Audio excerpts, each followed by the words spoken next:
to be a better series than I expected. I was so certain even for the start. My prediction is 4-0. I'm with like some of the other Korean commentators, some of the other pro gamers out here. I was saying, man, Stats got dominated before, but after those first 2 games, he pulled it back together. And winning one of the first 3 games is one thing, but being 0-2 and then having a sick hold and very fast counterattack is another. Sorry to cut you off, but we got the man himself in the studio. The crowd goes wild. Of course, if you don't know who that is, get your esports license checked. That is, of course, Boxer Emil Juan. If you don't know who he is, then do some esports history lessons. Get out there. Yeah. Go to liquipedia.net. Contact your local esports historian. Get your textbooks out, start reading up on this guy, and just about the history of the teams too. Because they've been around for a long time as well. And that's right. So we have. Oh, I thought we had an interview for a second. I just saw the Korean commentators out of the corner of my eye. I was like, oh, but it's no. Kind of like I heard you guys liked casting while you cast, so we put casters while you cast, and even more casters. JYP, former player, is also here. Now casting for the GSL. That's right. See him there a lot of the time when you and I go down there to broadcast GSL. So a big household name of Starcraft 2 has been around since the beginning. When are they going to put the camera on GTR? He's right over there. Yeah, he's like right over there. He's like #1 esports fan, GTR. He's giving us some. He knows we're talking about him, but he doesn't know what we're saying. Yeah. So it's okay. All right, it looks like Stats is back. It is time for map number 4, Orbital Shipyard. A huge map. All-in's not as popular here. Drops still feasible. We've seen Dark do it on this map before. Yeah. I think this one favors Stats. I see a lot of Zergs, especially over at GSL. This gets vetoed a lot of the time. They don't necessarily like to play on this map. And I don't know, though. I mean, Dark, he's showing us a very interesting style. He could mix it up on this map. And just the way he's playing tonight, I feel like he should be okay on any map against Stats. But Stats, he's got to be feeling some pressure. Take it off from that last win.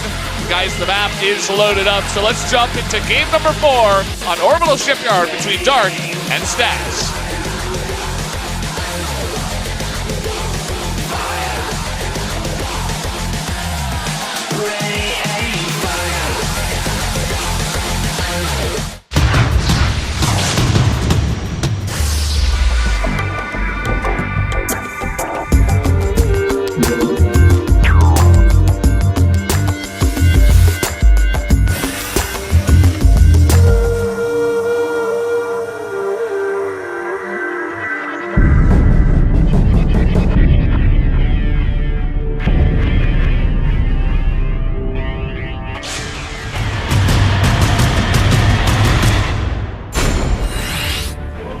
Here we are on Orbital Shipyard for the continuation of our PvZ. And up in the top right, the red Zerg, it is Dark.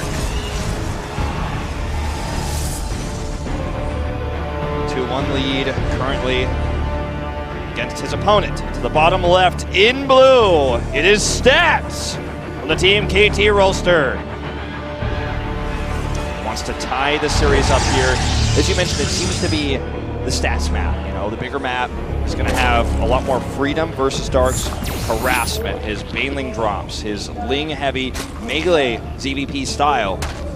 But what we haven't seen from Stats in this match between these players yet is late game. Dark has killed him or crippled him in the early to mid game every single time. But on this big map, if he can survive that early game, we will finally get to see late game. We'll get to see storms go off. We'll get to see adept zealot harassment in the late game. If we can get there, that's where Stats really shines. Well, I mean, game number 2 is the closest we got. And to be honest, he didn't prepare too well. I mean, Dark, as you were saying, he crippled him pretty early on with those Baneling drops again. But Stats, he was seemingly more on point. But then again, once we got to that last fight, the one that decided it, rather, when Stats tried to attack there before the Broodlords, everything was just kind of out of whack. So I feel like things are going to be different here in game number 4. Stats winning game number 3. He's definitely cooled down a bit, got rid of some of those nerves early on in the series. He's down the game, but he's not out of the series. Now, 4 for 4 here for Stats, going for a Stargate opener. It's just the way that Protoss is playing this matchup right now. A lot of pro gamers in Europe especially have come out and saying they feel like you're forced to Stargate in this matchup. You don't have any other choice, but that's just how matchups go. That's how the meta is right now. We're not going to see any sort of crazy openings out of stats here in the grand finals. He's going to stick to what he knows. That's his style. It's always been his way. Dark, kind of the opposite. He will pull out anything in the finals. You know, Casper Cup finals, you think about that from back then. All right, this is stats. Win. CNT fighting. CNT today. I read the side for you guys. Yeah, you did it. And yeah, we got Overlord speed once again. No surprise here. I mean, he's done it in every single game except number 3, which is Alrena. Of course, he's going for that very quick attack. Doesn't necessarily need it. Does scout the Stargate regardless, so he knows what he's going up against once again. And he's immediately bringing that Overlord on the right out of the way. Seems like he's keeping number 2 on the left here a little bit closer. Wants to know what the follow-up is, perhaps when that third base is coming up. But Phoenix is coming out, are going to push these Overlords away for now. So, you know, no more information here for Dark for the time being. Third base on the way, and this is the first time. Oh, it's Flash! There he is. I want to hype that moment. Crowd goes wild again. Lots of famous people here. This is the first time we see no Baneling Nest, no Evo Chamber, despite, I mean, with the exception, of course, of the Roach All-In game on Arena, the previous map. So Stats will have a secured third base. Well, Evolution Chamber. It's probably just going to be for upgrades. I mean, I suppose he could also drop, you know, perhaps go for lane drops, but with Phoenix is already out. Well, as I say that, here we go again. Baneling Nest on the way. Seems like it's a bit later. He's gone up to 45 drones this time. Burrow started then canceled. Am I crazy, or did he do this in Pro League as well, where he was considering doing some Burrow traps, didn't do it? I feel like we have seen this before.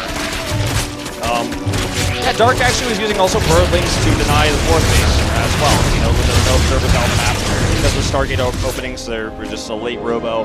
He's going to use links in that fashion. He cancels it though. He's not going to commit to that.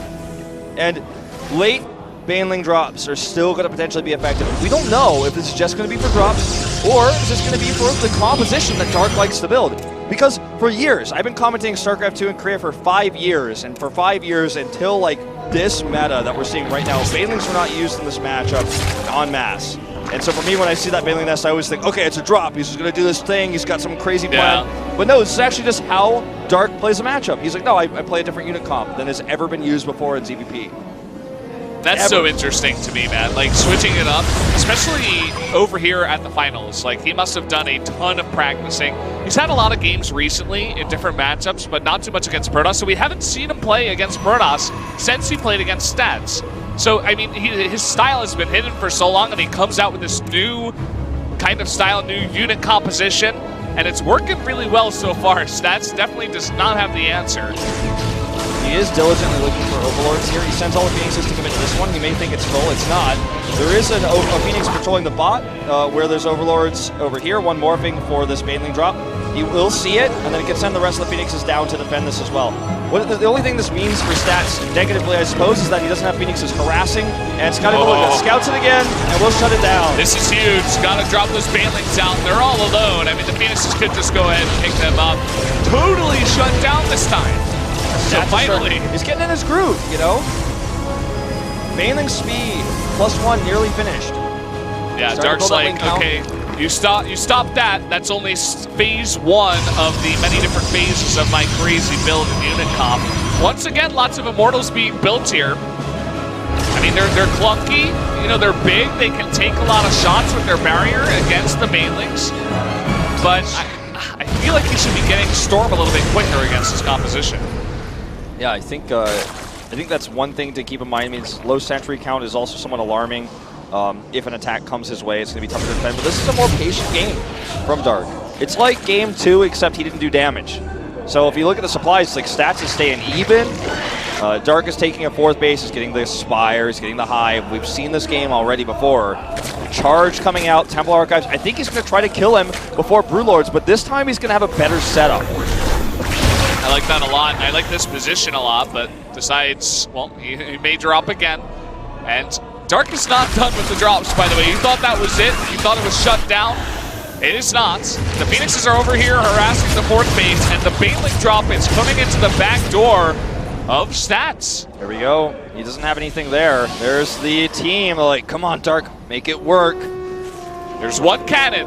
That's it. Baneling speed's done. Yeah, Banning speed's done. Here we go. Just drop him out. You can roll him onto the...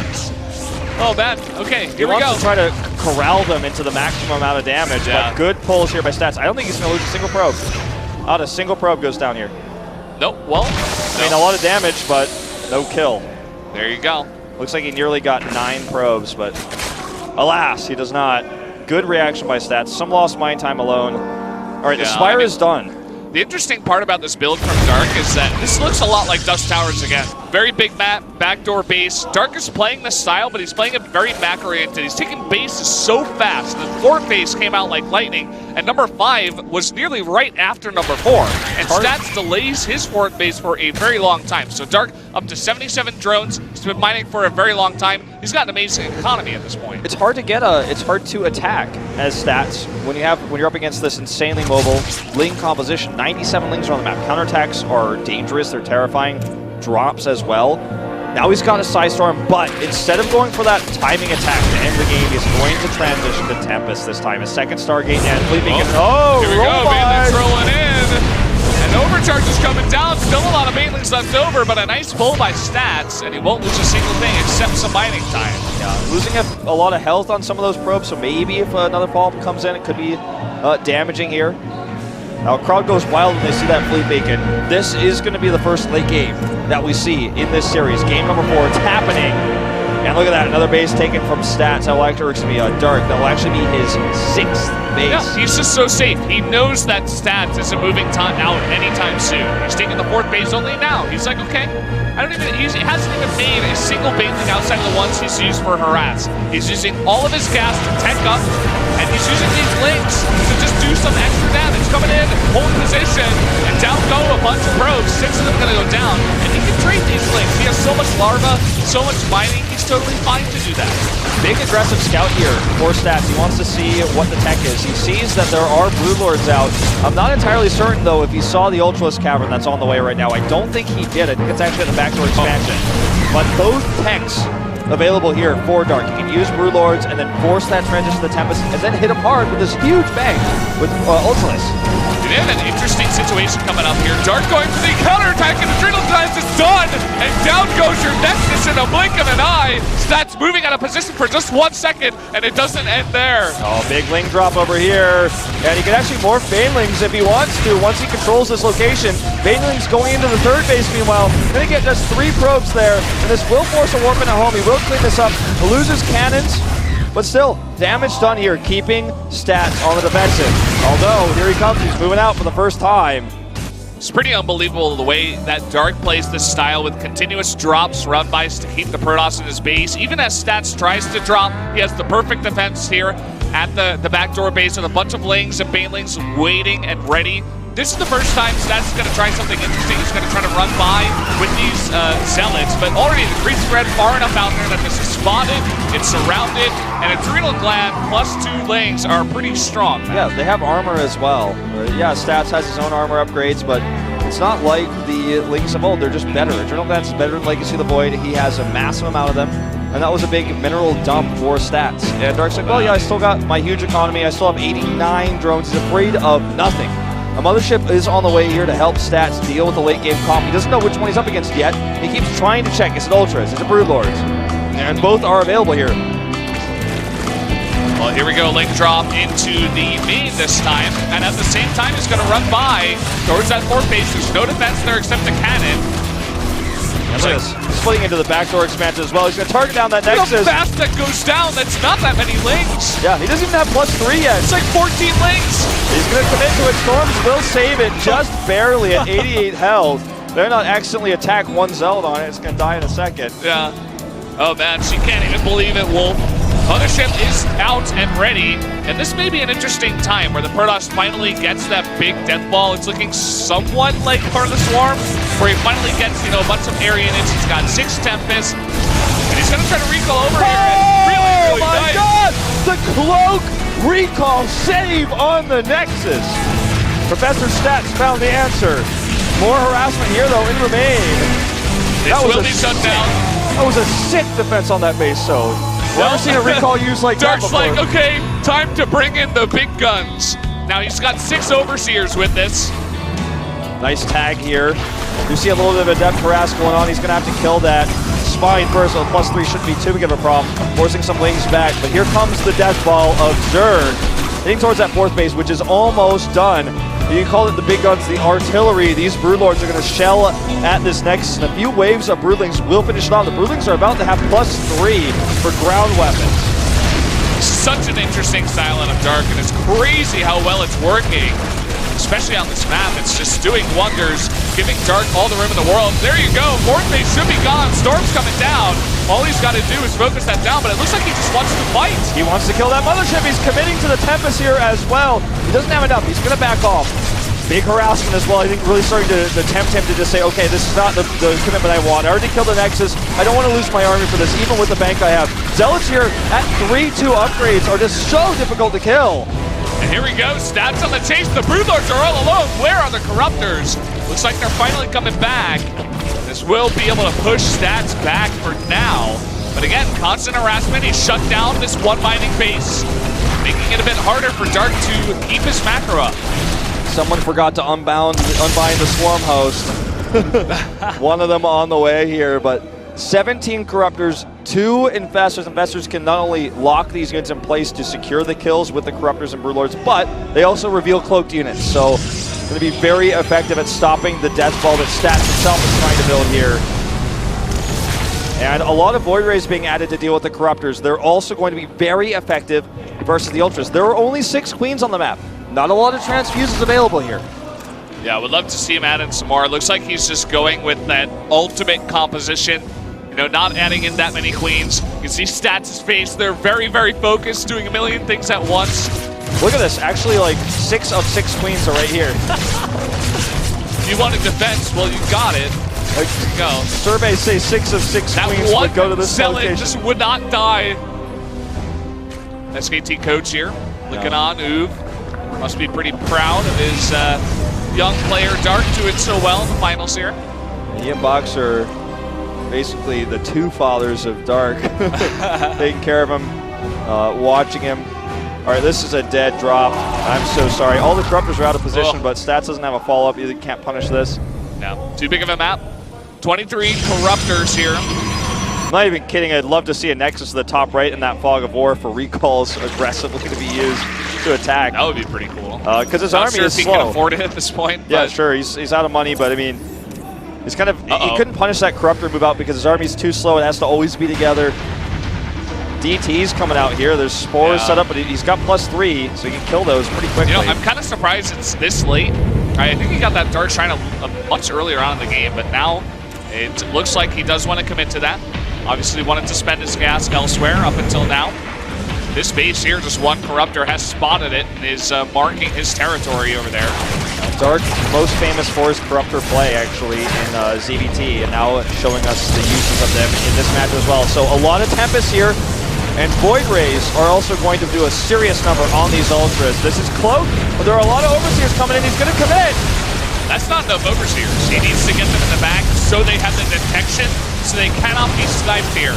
Here we go, Ultras coming forward. They have that kind of misplating. They are so tanky, and down goes the base. No way Stats can defend. Okay, he's going to have to just hard engage here. Storm's going down, Time Warps as well. It's a lot of Void Rays underneath this army, and Dark's army is being vaporized by this Air Protoss. Dark is remaxing. What he's remaxing with, we won't know until it's shown. Okay, 14 Corruptors and 6 Ultras, kind of splitting it between the two, but look at all these expensive dead Broodlords here. He can't quite get away with them. As long as Stats follow, he's just going to try to do some damage over here, but they all go down. The Mothership did not even die. I'm not sure about the Tempest. It looks like a decent number of them do survive. 6 still out on the map. But even though Dark's armor was obliterated, he had the bank with those 90 drones for so long, and with all the Void Rays that went down, he knows, Dark knows these can't be replaced as quickly as I can make Corruptors. He's making so many, he has 14. He's fighting from 2 gas right now. Like, he hasn't even taken the gas at his other fourth over there on the right side of the map. Yeah, Void Rays are good against Corruptors, but 6 versus 26, I can tell you guys, spoiler alert, the 26, now 28 Corruptors will win that fight. Storms are everything here for Stats, and there's just too many Overseers. The Cloak isn't even a factor anymore. Actually, there's only 2 Overseers left as I say this. A lot of them died. I mean, he could just focus down the Mothership core. But Stats, he has located this army, and it looks like Dark does want to engage again. It's not a very big army. Yeah, let me know if you can call this an army. He needs to recall. I don't know if he has the energy for it. This is a dead Protoss army, and I think that is going to be game over here. As even with Durant's music coming down, this is no way to deal with these Corruptors. Queen's on the ground as well. And the Ultras still survive. It looks like this army will be taken out, but the Ultras are alive. They could take out that base. Yeah, they're going to go for it here. And Stats can't deal with both the Ultras and the air army. And he can't lose his base. It's only mining base right now. Yeah, doesn't even have gases up. Looks like he's going to sacrifice it, let it go. And look at this, all the Queens coming up, more reinforcing Corruptors. Just too much economy for Dark. Down goes the Nexus. And I think that's it. I think Dark is going to take game 3. GG! Dark makes it 3-1 and goes on to match point. What an unbelievable long macro game. Dark showing his prowess and showing why he is the best Zerg in the world. Best Zerg in the world here. 1 win away from being the first Starcraft champion in Korea, the first Star League champion of the year. Stats needs to pull himself together. He will have to win 3 maps in a row in order to take this finals. 3 maps in a row against someone this good is going to be a large feat. We knew it coming in, but now it's even harder. 3 in a row. He does not have any more sets to lose. You can see Dark looking calm as ever. The Dark teammates and coaches don't even go into the booth. They trust him so much. They're like, you're doing so well, we have nothing to say. You know, set 3, you all in, it didn't work. The counter all in, it killed you. Okay, we get it, it's fine. I'm sure they talked during the break, you know, gave him some tips, some pointers here and there. But this guy is looking so clean today, and I'm loving his style. He really, really looks solid, Valdez. And he is proving time and time again, in this matchup especially, he is the best Zerg in the world. He plays his own style, he plays by his own rules. And he had an economy that Stats could never deny. You know, he was at like 90 drones on 6 bases, building that huge bank. And that's how he won that game. Yeah, pretty unbelievable play. But guys, we're going to go to another 5-minute break. We'll be right back.